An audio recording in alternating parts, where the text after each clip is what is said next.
Hey guys, welcome to my top 5 books of 2013. And it's not a top 10 or a top 13, it's a top 5 because I only read 30 books this year. I'm sorry, I'm pathetic, I know. I've explained the hood situation in my top 10 movies video, so I won't explain it again. And I'm just going to jump straight into it. Length is key. I need to make this short. So my number 5 is a graphic novel, The Dark Knight Returns. This was amazing. I think it's probably my favourite graphic novel I've read so far. I just think, the liberties Frank Miller took with the story, he set it way into the future so he could do basically whatever he wanted. He just went crazy. The story is a roller coaster ride and really interesting. Like, Batman isn't here to play anymore. Batman is here to kick serious ass. I can totally see why it's like a classic in the superhero genre. I love how gritty and doodly almost the art style is. I like the toned down colours and the rough look of the characters. How the characters have changed visually as well as psychologically, I guess, or emotionally. The plot was absolutely stellar. It was consistently great all the way through. I love how he got an idea and he just went with it. He didn't give a fuck. Yeah, it was an epic tale and I really liked it. I'll probably reread it again at some point. So that's number 5. Number 4 is a sci-fi classic. Do Androids Dream of Electric Sheep by Philip K. Dick. I think I've said this before, but I think Blade Runner is my favourite film. So I read this without hesitation. The film and the book are actually really different. I mean, the central theme is the same, which is what it means to be human. Philip K. Dick and Ridley Scott went about it in completely different ways. Whilst the film focuses more on the android's point of view and making the viewer understand how the androids have a right to live based on their emotions and feelings and being shown that in the film. In the book it's more focused on Deckard. The androids aren't as present in the book and it's just him realising it himself, and I thought that was really great. I really like both versions. It also introduces elements like this religion called mercerism, which I found to be really unique. There are some aspects I didn't quite fully understand about it, which means I'll have to read it again at some point, but what I did gather from it I really enjoyed. If you're a fan of the film, definitely read the book.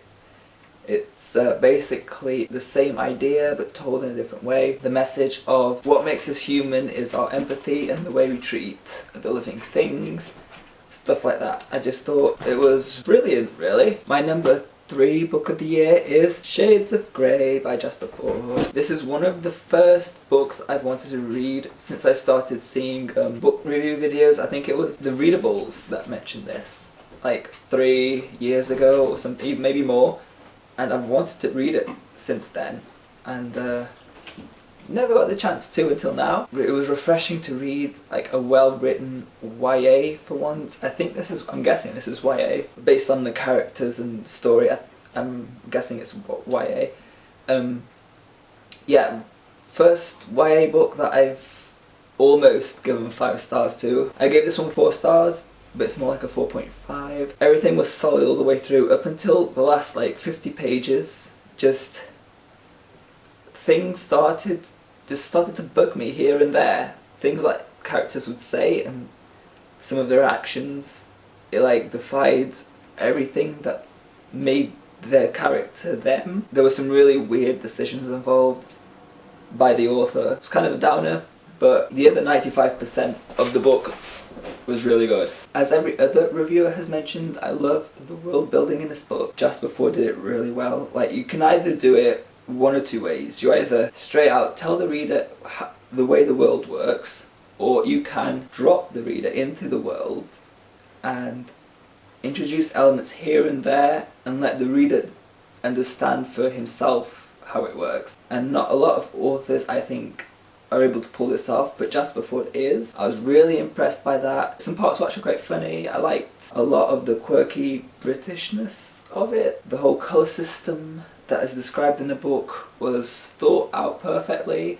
I thought it was a really good dystopian future. Seems like a good setup to a great series. I'm looking forward to reading the second one whenever it comes out.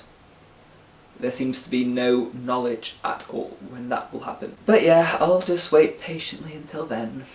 Really enjoyed it. Number 3. My number 2 spot goes to The Wind-Up Bird Chronicle by Haruki Murakami. This book was a weird and wonderful clusterfuck of a journey. For new Haruki Murakami readers, I definitely recommend not starting with this one. Go read Norwegian Wood or whatever. This is definitely not the right one to introduce yourself to his work. It's something I should have done. This was my first novel by him. I've seen people say don't read this one first, and that's exactly what I did. But once I understood it and got into it, it was amazing. I was like in awe at everything about it. One thing I will say about it is he keeps things really like mysterious all the time. Throughout most of it, you're just like, what the fuck's going on? I'd rather he'd have give us some information like here and there, as opposed to holding it all back. But I guess it made it more engaging in a way. But I persevered, and in retrospect, it was really good. It just takes a little bit of effort to get through. It's one of those books that after you've read it, that's when you really appreciate it. The highlights of this book are definitely some of the stories told to you by the characters. The lieutenant's story was particularly interesting. I really enjoyed reading that one. You know, learning about Nutmeg's life and stuff like that. Really good. Thought it was, yeah, sometimes quirky, philosophical at times. I like how the line between reality, like what's real or not, is like blurred. You're not sure what's real, and that really gave me, I don't know, it made me feel like something I've never felt before with a book. Just really uneasy, but not in like a bad way. It's like a literary restlessness. I've never felt something like that before. Definitely not for everybody, but I really enjoyed it. I think it'll stick with me for a while, and I'm really interested to read some of his other work now. Probably Norwegian Wood next. So in first place is a tie, I know, but they're from the same author, and everybody's probably sick of me mentioning these names. Jose Saramago, Balthazar and Blamunda, and Seeing. Both completely different, but both brilliant at the same time. I've done a review of this book, so I won't explain too much about what it's about, but the journey you go through, the characters in it, how they all connect, how, you know, one's actions impact a whole nation, the struggles that some of the characters go through, the way some of the characters think, some of the supernatural like elements introduced here. Oh, they just complement each other so well and make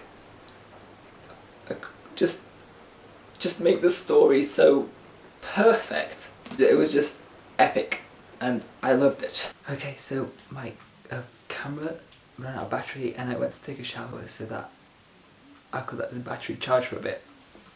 I'm back now. As I was saying, Seeing.